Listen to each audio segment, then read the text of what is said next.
Hello, welcome to another edition of the More Help Podcast. Today is June 30th, 2022, and I'll be interviewing Mr. Quentin Sherer.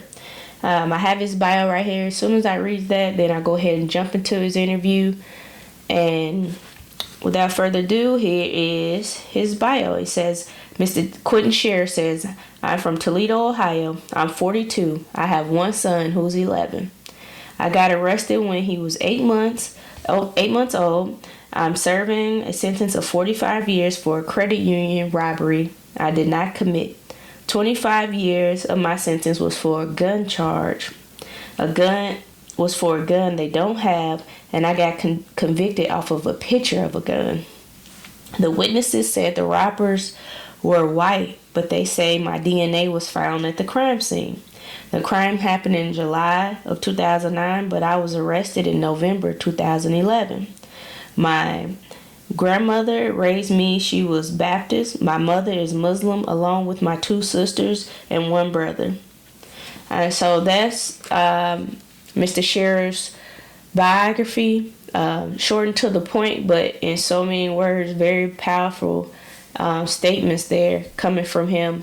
So I think you're going to enjoy this interview because it was very passionate from the heart, and also it was something that you just really couldn't believe that was happening, that could happen here in the United States in this day and age. But things like this really do happen still today, and here we are. We have an example of a man who say he's been locked up for a crime that he didn't commit, and it's unfortunate, but hopefully these wrongs will be righted and corrected in the future. So please enjoy the interview. Please like, share, and subscribe. Let's get as many views as possible so someone with power to be able to do something, or resources, can do something to help Mr. Quentin Sherer. Okay, thank you. Hello? Hello? Good morning, sir. Hello? Good morning, how you doing? I'm doing pretty good, and yourself? I'm taking it easy. All right. Well, you ready to go ahead and get started? Ready when you ready. All right. So first, sir, I just want to say thank you for joining the More Help Podcast this morning, and I appreciate you taking the time to come on and share your story with our audience. Go ahead. I was going to say I appreciate you welcoming me on there. Thank you. So first, could you take a moment and tell people your name and where you're from and where you're at right now? My name is Quentin Sherer. I'm from Toledo, Ohio, and I'm currently in USP Terre Haute, that's located in Terre Haute, Indiana, enrolled in the Life Connection program, which is a spiritually based program that's real intensive. It's the most recognized program in the Bureau of Prisons, and it's recognized throughout the court system. Yes, sir. So I was reading your bio, sir, and it was incredibly sad on how this stuff has played out for you. If you don't mind, I saw you're serving a 45-year sentence. Would you please tell people a little bit about what you were charged with, and how this all played out for you, your scenario? Well, in 2000, January 10th, I was locked up. I got indicted for 5 different robberies, which I ended up taking a plea bargain to, and I ended up doing 8 years and 10 months, and I was released in May of 2008. I came home, got me a job and all that right there, and I'm on supervised release, and just living my life, just trying to get back, fit into society or whatever. So in 2011, I was 17 days away from completing my supervised release, to where I was on the way to work one day, and the FBI had pulled me and my cousin over. My cousin got a customized furniture company, family-owned business, and I was working with him. We was on the way to work, and the FBI pulled us over, and they ended up locking me up again, saying that they was arrested me for a crime that was committed in 2009, like 8-9 months after I had just been previously released from prison. So, me and my family, we baffled about the situation. I had just had my first child. He was 8 months old, so, that was kind of hard on me then. And then, as I'm trying to figure out what was going on with the situation, come to find out they talking about a robbery that had took place in Michigan.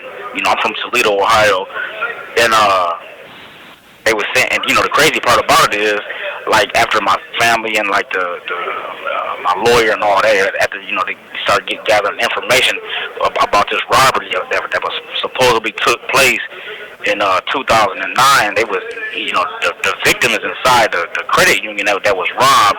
They said it was 3 white people that robbed them. Even gave that's the description that Fox News gave out to the public and all that. So I'm like, 3 white people, but they was trying to say that they found my DNA on a discarded T-shirt that was in the woods. Supposedly, I guess this where the robbers had fled. When the robbers fled the scene, they had dipped off into a wooded area, and they were saying that they found a T-shirt that had my DNA on there. So I'm just baffled by all this. So it was a long court proceeding, and then 9 months later, I had a childhood friend that was a professional boxer.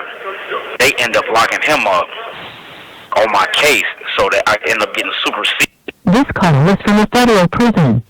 We end up going to trial, whatever, and they end up finding us guilty. It was just crazy how things have played out because, all the inconsistencies and all the the corrupt stuff that they had did, and I'm like, man, it's crazy. How did you go from 3 white suspects to you got African American, and then my co-defendant, he's mixed. He's Mexican and black, and I'm like, man, that don't even make no sense. And it was just like a lot of the other dirty stuff that the FBI did and the prosecution did to get a conviction on us. And then our trial was held in Detroit, Michigan, which is a predominantly black city. And we had an all-white jury. It was just everything was just screwed up. And then, like I said, I've been fighting to this day. And like I said, I still ain't got no play yet, man. I'm still fighting though. It's like every time I file something, they constantly denying me and turning me down, and it's like, man, it's crazy. So, sir, they arrested you about 2 years after, a little over 2 years after this supposed crime was committed in a whole nother state. Exactly. Still to this day, like I said, everything that I'm telling you right now, it's public record. People can look at it for themselves. Then the Innocent Project that's located in New York, they had my case for 5 years, but it came to a halt. I'm not for sure exactly what year it is, but they ended up reaching out to me and let me know that due to it had a whole bunch of different reasons why they couldn't continue on with my case, but I found out the reason why. It was because it was some information they was trying to obtain from the FBI that the FBI didn't want to release to them. But I think that at this time the FBI had a right to deny them this particular information because it was 3 people accused of robbing this credit union, and only 2 people have been captured. So armed robbery has a statute of limitation of 7.5 years. So it was still an ongoing investigation, even though me and my co-defendant, like I said, which is my childhood friend, even though we have, went to trial and was found guilty, our case was still ongoing. Our case just closed probably this will be my 11th year being locked up. Maybe in 2020, or in the middle of 2020 is when our case was finally finalized.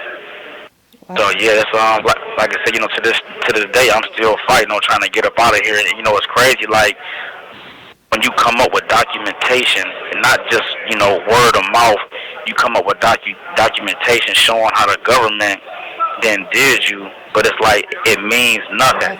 And then and then you wonder, you like, if y'all say that innocent and proven guilty and all that stuff, then they talking about our constitutional rights and all that stuff like that. That's just a word of mouth for real. That they don't care about that because they constantly violating it every day anyway. Not just with people inside the prison system, but people on the street too. Yes, sir. Wow. So did you and your co-defendant have an attorney, or was one assigned to you? But public defender? No, I'm saying, we had public defenders. Okay. And right now you still fighting in the court system? You fighting pro se? Yeah, I'm fighting pro se. Yeah, actually this place in Lansing, Michigan, like a paralegal service, they really just like about a week ago they had just reached out to me and was telling me they was looking at my case and they was seeing cause I got my case is split up. Like they gave me 20 years for the robbery, then they gave me 25 years for a gun, and then the crazy part about it is it's a gun that they don't even have.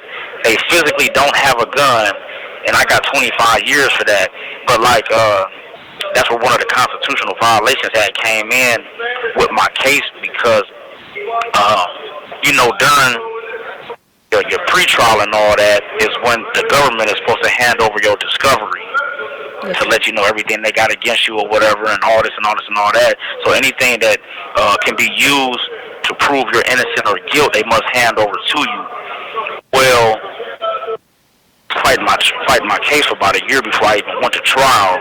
But during trial, I ended up hearing about this forensic expert report that was done down there in Quantico, Virginia, that the government had requested.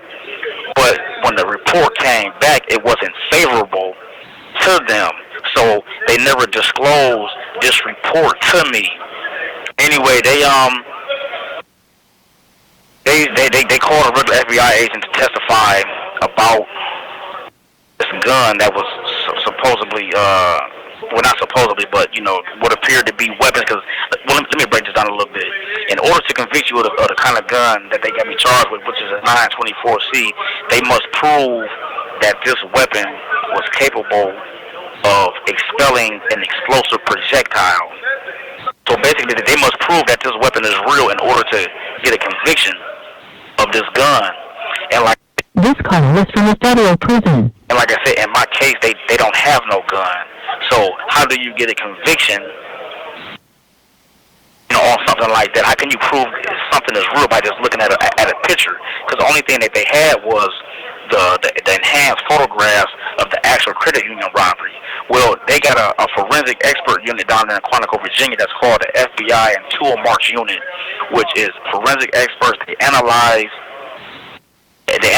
weapons and photography, and this was the report that the prosecutor had requested. But like I said, the report came back inconclusive, basically negative. And at this time, I didn't know the contents of the report. Cause like I said, the prosecution never gave me that report in my discovery. So what the what the government did, they called a regular FBI agent to testify at our trial about these guns being real. And this guy had no qualifications in photography, none of that type of stuff. Anyway, make a long story short, when I tried to obtain this report, I was denied through the Freedom of Information Act, saying that from it being an ongoing case, my case being ongoing, it could interfere with law enforcement proceedings. So they wasn't able to give me this documentation. I had to wait till the statute of limitations ran out on the robbery for me to get that. When it ran out, I was finally able to obtain this forensic report, and it clearly stated what the government asked. The government asked, they needed to know if the weapons was real or not. And the forensic experts, the results of the examination, they clearly stated it is not possible to determine if them weapons is real or not. And not only that, the guy that they said that I robbed in the credit union, his original statement right after the robbery, when the FBI was questioning him about what happened, he told them like, "Oh yeah, man, that was an airsoft gun." So when the FBI asked him, they're like, "Well, what made you say this was an airsoft gun?" And he said, because of close proximity and me used to dealing with airsoft guns. An airsoft gun is not a real weapon. Right. So all the evidence leading up to this guy testifying at trial was in me and my co-defendant's favor about them weapons not being real. But like I said, that's what they did. They went, above and beyond to do that dirty stuff to get a conviction from us. And, the judge even allowed it. And, it's just like, wow, how do you do something like that? Or like, if y'all saying that a person is guilty of committing a crime, why do you got to go through all this extra dirty stuff to get a conviction from an individual? And then when people sit in prison all these years and finally end up getting out because you prove that the government did something dirty or violated your constitutional rights knowingly and willingly, they not held responsible for that. Right. But, like I tell people, and like some of the young dudes, I'll be 43 this year, like I tell some of the young dudes that come in the system, they got short amount of time, like, man, listen, man, this ain't the place for y'all to be. These people not playing fair, even though you shouldn't be getting in trouble nowhere, because it's better things for people to do with their lives than, committing crime. But like at the end of the day, I know we're a product of our environment, and I understand where we come from. Then, like, a lot of, it's not the... It's not the same like when I was growing up, when you had older dudes that took their time and tried to guide the young dudes and, people that, us young dudes that didn't have no fathers and stuff like that. Or when people came in the prison system back in the day like that, dudes that take you under their wing. You got babies trying to raise babies. It's the same in here. That it is on the street. It's just like that. Then, like I said, the system is set up for you to fail once they get you in here. And like I said, man, there's no such thing as no person's rights, man. These people don't care about that. The system is designed like that, from the prosecutors to the public defenders that they give you, to the jury, all that. This phone getting ready to hang up right now, so I'm calling you back in 30 minutes. Okay, just call me back whenever you can, sir. I'll be waiting on you. All right. I'm gonna call you back in 30 minutes. Okay, all right. Thank you. You may begin speaking now. Hello? Hello, sir. Yes. All right. Thank you for giving me a call back. Yes.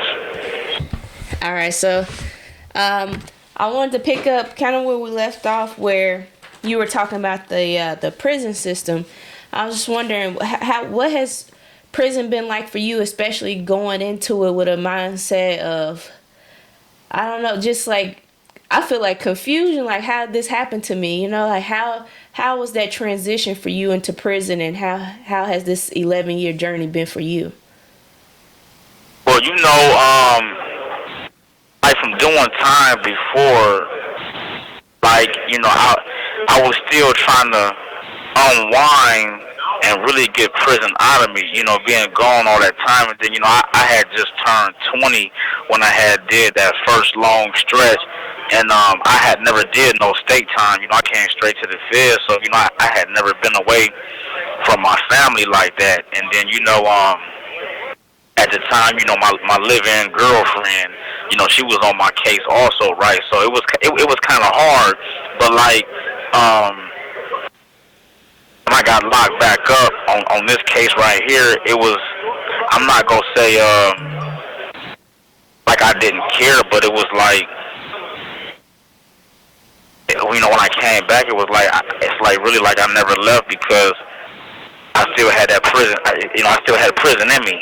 So it was like just back to, I don't want to sound crazy, but it was just, I don't know.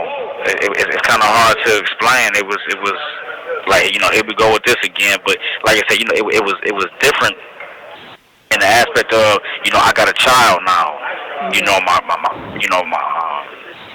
woman who raised me, which was my grandmother, she getting older, and I feel like I let her down, feel like I let myself down, even though, my moms and my sisters and all them, they was always in my corner and never turned their back on me. But it was like, damn, we going through this again. But like I said, it was different this time because, the first time, I was guilty. Yes, sir. So, this time, like, when you hear about people being behind bars like that, and like, oh man, they been behind 30-something years, and then come to find out that they ain't never did nothing, and then it's like they just let you back out into society. Like, okay, well, it happens. Somebody messed up. It happens. But then, like I said, you talking about a person's life. Certain things. No, it just don't happen. Somebody put them there, and it's the people that that's in position of power that put them there. The people that's supposed to uphold the law, as they say, the people that's supposed to protect, citizens of the United States of America. But at the end of the day, them is the people that put you there. And then when you spend all that time behind bars, it's just, you got caught up. It's just that simple. And like what people fail to realize is, like I was saying last time, I be talking to my son. And I'll be talking to my family because, a lot of people, like, especially like people that have been in and out of jail, throughout their whole life, like when a person really ain't did nothing or they been framed for something, when they get to screaming that innocent stuff, even your loved ones and your close ones, they get to looking at you like, yeah, he just saying that because he in jail. So it's kind of like, it's a double-headed sword that's against you for real. You got the people that got you locked up, regardless if it's the state or the government, and then you got your family looking at you like, he just he got caught up again. Yeah. But like it's something I read, and I be trying to embed this inside my son. And like I say, he just now turned 11 this year on Valentine's Day. He'll be 12 next Valentine's Day, but. Like I tell him, and my son is mixed. My son is, my child's mom. She's white. I love her. Like I said, she ain't never turned her back on me. Been here since day one, and like I said, I appreciate that. Always had my son in my life. And I thank her for that. But like I be telling my son, like time and again, racist ideas have not been cooked up from the boiling pot of ignorance and hate.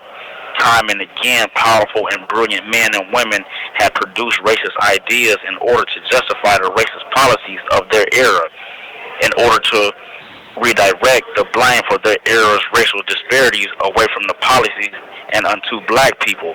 And like I said, I'm not saying that I'm racist because like this call is from a federal prison. I'm far from that because my son's mom is white, but at the end of the day, that's just how the system is set up. Like, people are not born to hate.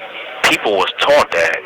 And when you dealing with the overall system, it's like, once you looked upon a certain way, that's how people go judge you, regardless if they told not to or not. That's just like like I tell everybody, man, the court system, man, it's a gimmick.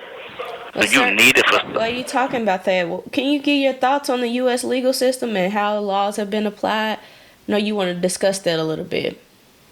Yeah, like I tell people in here, or I tell my family, I'm not gonna give these people no pat on their back for something that they shouldn't have been doing no way. Example, like you give non-violent drug offenders life in prison for drugs, but then you got people that kill people and people that molest kids and all that stuff and basically like get a slap on the wrist compared to a life sentence.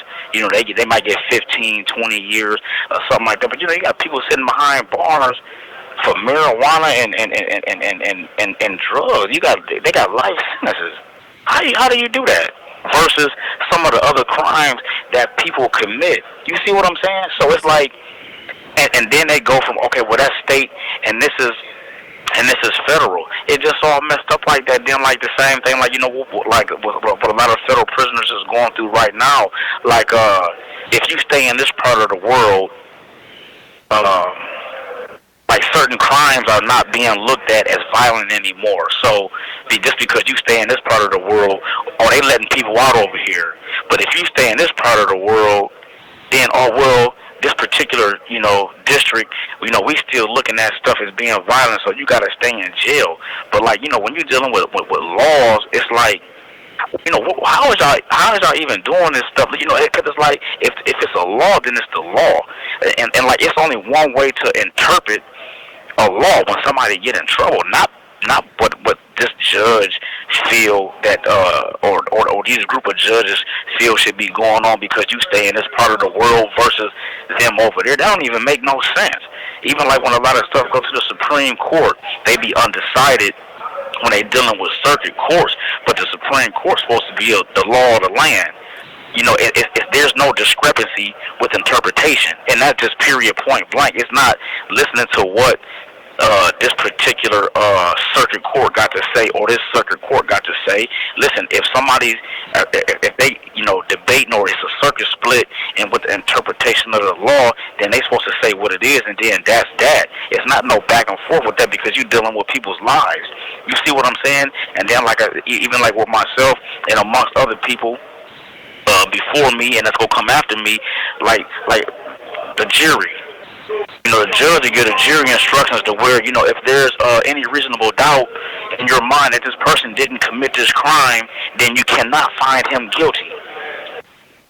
And then, you know, I look at my case and I'm like, well, damn, it wasn't, you know, it wasn't no reasonable doubt. Shit, it was reasonable doubt when, you know, they said that the suspect, you know, was three white people that, you know, these are white people that saying that it was three white people that robbed them. And then one of the women that was inside the credit union, she even went on further to say one of the guys, actually it was the getaway driver she was talking about, and she's inside this credit union, and she's saying that she can see outside, saying that the dude favored her husband, like the little glance that she got at him. He had a military haircut, you know, crew buzz haircut, you know, it's stuff like that. So like when they hearing stuff like that, how does that not create doubt? Sir, do you have all those transcripts or? Yeah, I got all my transcripts. Like I said, everything. You were able to get all your information eventually. Well, I'm saying, you know, when you go to trial, that's your right for you to get everything that was used against you. You see what I'm saying? Yeah, I know. I've come across a lot of gentlemen that just don't have the paperwork and they're trying to get it now. So that's good. At least you have the documentation. So hopefully it'll start working in your favor soon.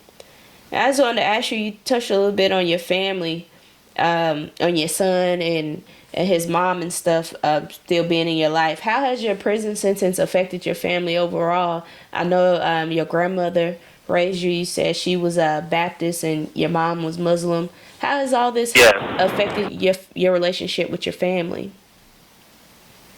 Well, you know, God bless her. You know, my grandma, right after I got sentenced in 2013, you know, my grandma passed. You know,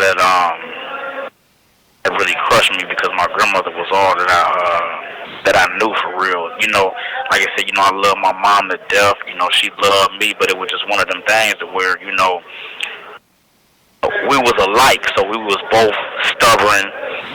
And I ain't gonna say like, you know, she washed her hands on me, but it's basically like, you know, I was living my life and I'm gonna live my life. So she really ain't put it like this. We were more affectionate with each other when I'm sitting in here.